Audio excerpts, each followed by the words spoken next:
Hi, Les from Retired and Living the Dream here in the UK, and today I'm going to talk about things to consider if you want to leave the UK and move abroad somewhere else.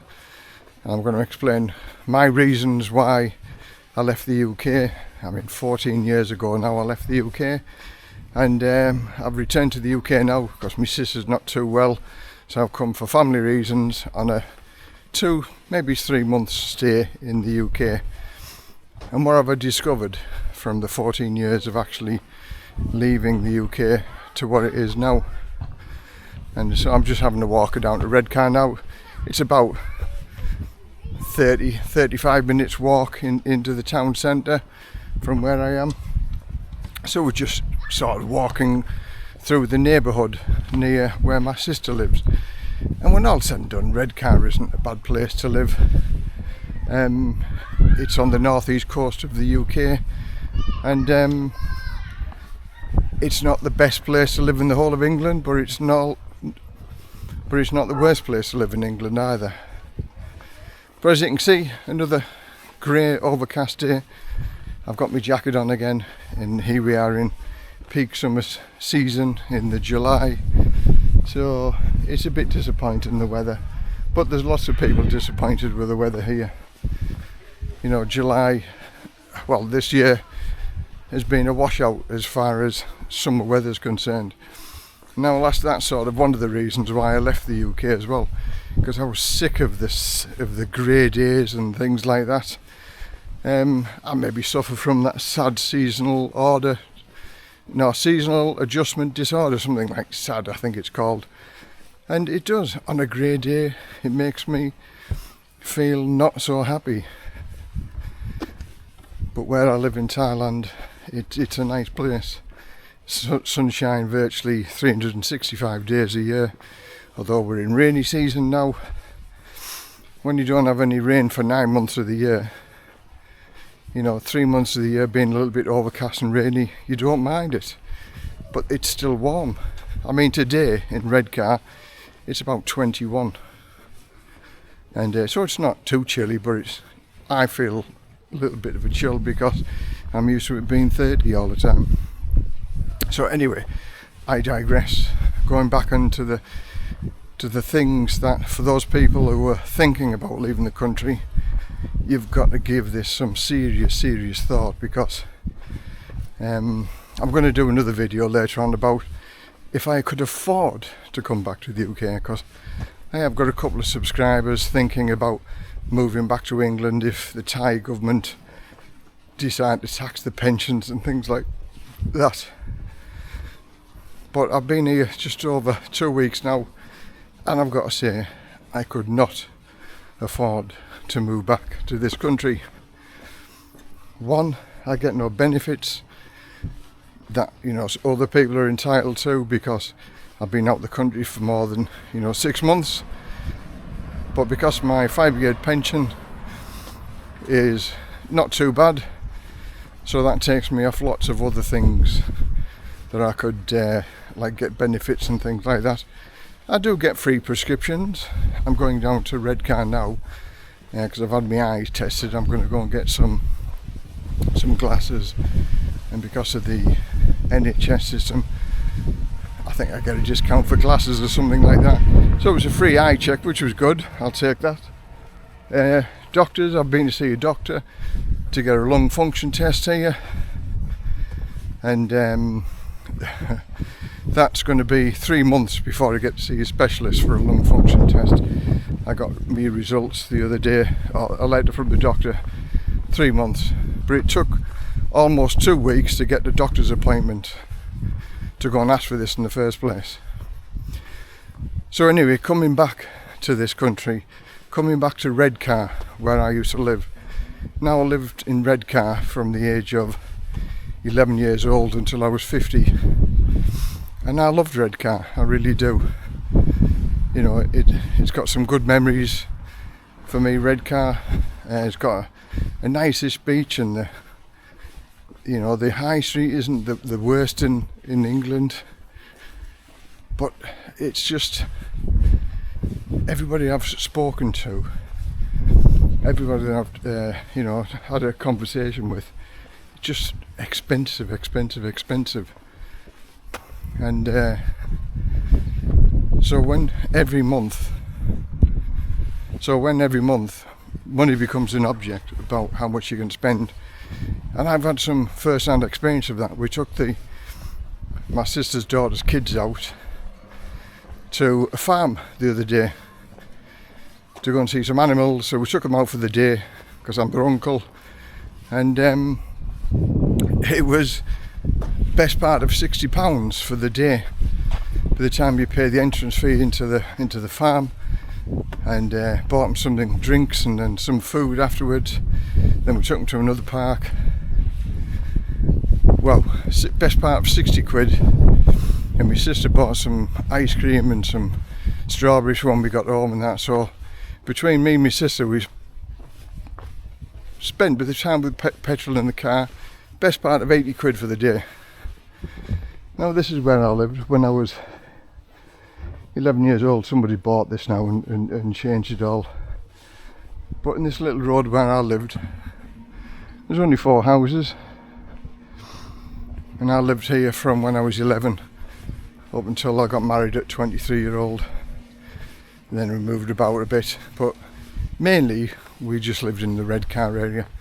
So this is sort of in the area of Redcar, West Dyke Road, at the top of West Dyke Road. A lot of the houses around here are council houses, or a lot of them now are ex-council houses. So it's not a wealthy location. But as you can see, it's not run down either. It's a nice area. I could live around here. And here we go, I could live around here if I had enough money to live around here. But even the houses around here, if they're for rent, there's actually very few houses for rent in Redcar, which I was shocked about. But in a not so nice area of Redcar, a little 2-bedroom terraced house is £625 a month. Then there's a council tax onto that, 120 quid or so. So you're talking of, almost 750, by the time you water rates, £800 a month.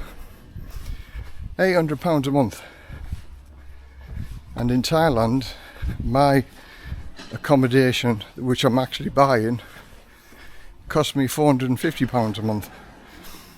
And the place that I'm buying, have a look at my videos for those people who were just tuned in. I live in a beautiful location, 5-minute drive to a lovely beach, 2-bedroom, 2-bathroom, detached house with a nice garden in a nice location, semi-rural, so sort of partly in the countryside, and it's beautiful, really, really nice. And before, when I was renting it, that was £260 a month. So £260 a month, almost a quarter what I'd pay to live here in the UK, in Redcar, where I was used to living. Thank you. Guy just reversing onto his drive. So a quarter. So that's a massive saving already by living somewhere different than the UK. So bus travel now, there's a bus, there's my local bus that would take me into Redcar. And that's like, for about 2.5-3 miles, £2. And that'd get me into Redcar. But I do a lot of walking now that I'm here in Redcar in comparison to I do in Thailand, because it's too hot. We go everywhere in the car. So I'm getting more exercise here in Redcar, the UK, than I am in Thailand. Now, to give some people an indication as to where I am, this is West Dyke Road, and another thing that Redcar's famous for is Redcar races. So that's the race track, and over the weekend, I think Saturday, there was a race day. Somebody asked me to do a blog on it, but I've never been to the races here. Races don't really bother me, type of thing. So morning. So I don't bother really with the horse racing. I wouldn't pay in to go and watch horse racing. I don't gamble. So yeah, this is West Dyke Road, And down there you might not be able to see it, but right in the distance is the town clock, and that's where I'm heading to. I'm going to go into Wetherspoons for a cup of coffee at £1.56 for refillable coffees, which is very good. So considerations about moving. If you sell up and everything and there's no coming back, you only have to live here for a few years, and it's probably prohibitively expensive to come back. My last thing that I sold was my caravan, and my caravan was in storage, and I bought the caravan brand new when I retired from the fire service in 2010.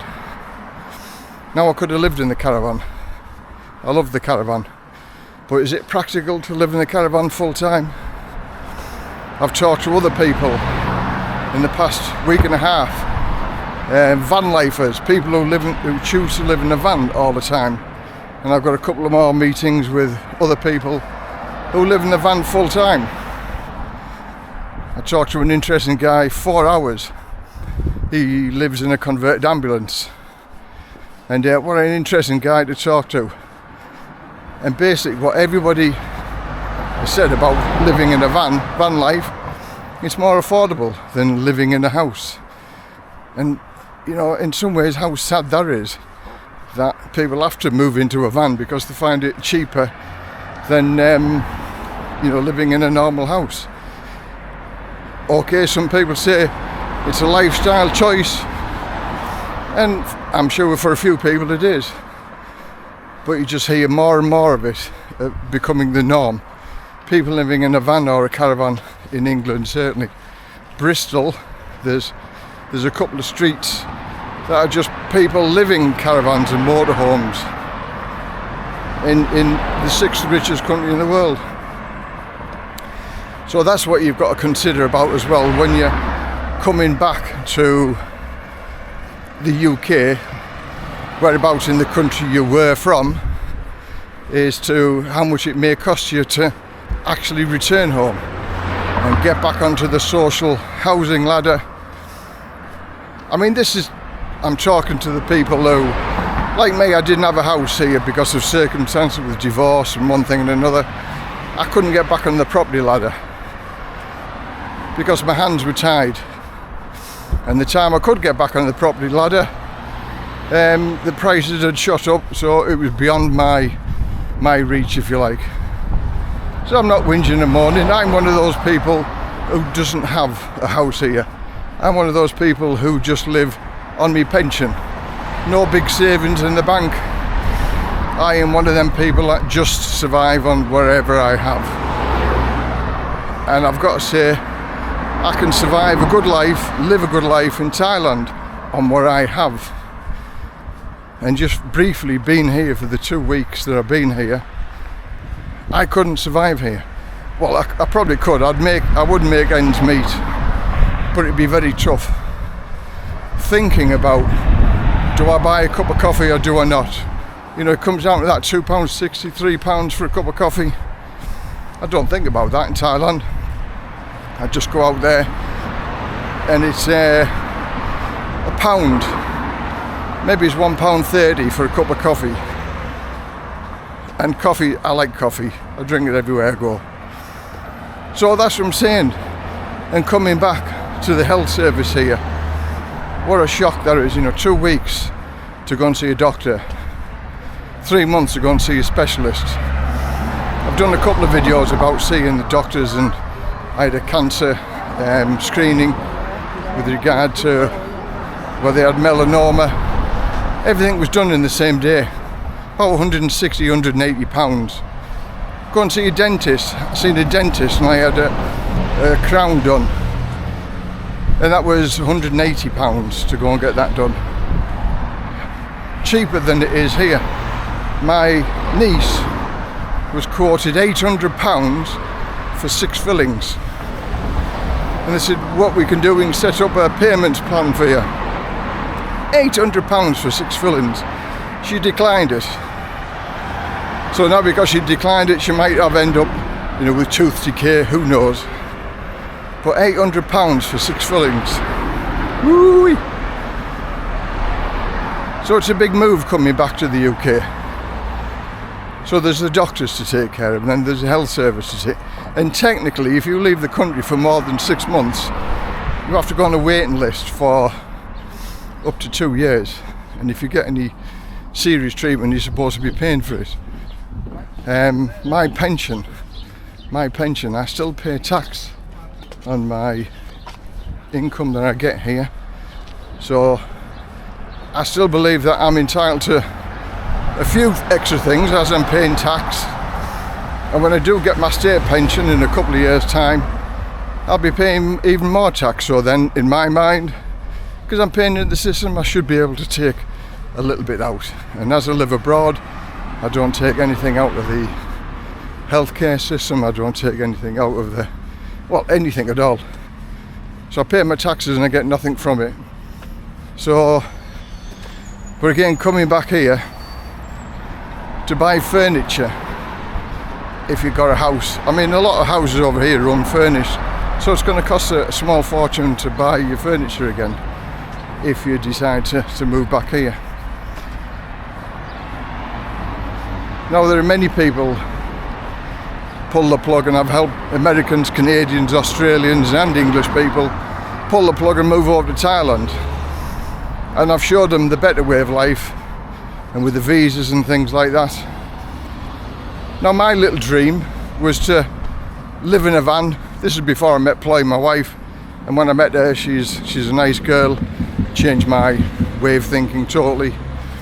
But before I met her, that's what I was going to do, live in a van, travel around England and travel around Europe. But now, talking to the van life people, even that has been made more difficult. You can only spend 90 days in Europe at any one time. And then you've got to leave the whole of Europe before you can go back in there again. 90 days. I was planning on spending a year just travelling around Europe in a van. No. So that's another thing to think about. Is, once you're retired, you have the opportunity and hopefully the funds to be able to travel around a bit. But now that's restrictions. Now I'm talking to the people who have the funding to be able to do this, private pension or state pension, things like that. And I was talking to another guy who was on sort of benefits. And because you're on benefits, whoa, does that causes so many restrictions of what you can do and what you can't do. And if you do various things, you're going to lose your benefits, and if you do this, you're going to lose your benefits. Basically, if you live a nomadic lifestyle on benefits, your benefits will stop. You can only be a nomadic lifestyle for 29 days. Any more than 29 days and your benefits stop. Thank you. Some polite drivers in the UK. Maybe you just want to see what I'm talking about. So I'm sort of halfway down into Redcar now. So Tesco's there, Morrison's. Now look at the petrol. Petrol over here is 139, almost 140. Diesel's nearly 145 a litre. That's the shock that I got in the other day when I filled my niece's car up. Well, I didn't fill it up. I put 20 quid in. It was on empty. How many people drive around and so many times the car goes on to empty before you put the €5 or €10 worth of petrol in. I remember doing that. Anyway, we borrowed the car off the niece to take the kids out, and 20 quid for petrol. It never got to halfway in the tank, and it's only a small Vauxhall Corsa. 20 quid. Now 20 quid in Thailand fills my car up almost to the brim. Not quite, but almost full. In comparison to the UK, 20 quid for half a tank of petrol. So even driving around here in the UK is expensive. Speed cameras everywhere. Speed cameras absolutely everywhere. parking fines, parking tickets.